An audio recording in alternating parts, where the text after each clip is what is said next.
Xpeng has dropped a crash test video that instantly grabbed attention, not because it looked dramatic, but because it showed something far more important by revealing exactly how seriously the Xpeng GX takes safety.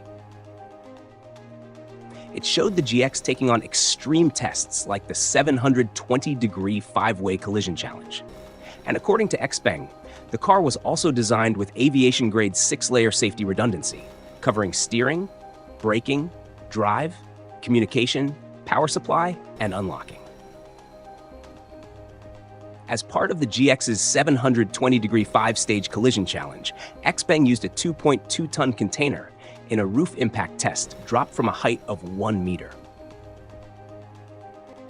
The secret behind surviving that container drop lies in the 1,500 megapascal hot-stamped steel crossbeams integrated into the roof structure.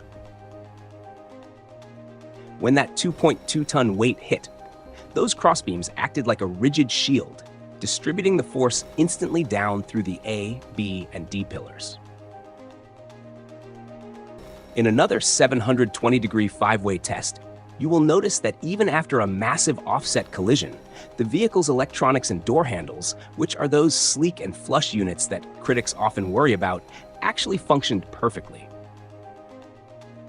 This 6-layer whole-domain redundancy system is borrowed directly from their Aero HT flying cars. It is designed to ensure that even in the event of a catastrophic structural deformation, the car's brain remains alive and the exit paths remain clear.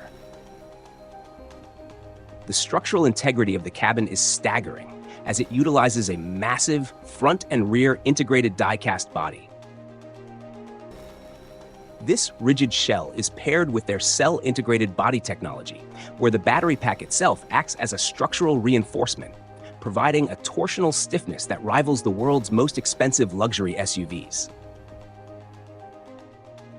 The crash test of the Xpeng GX is not just about how much force the car can take, but about how intelligently it is designed to protect people before, during, and even after an impact.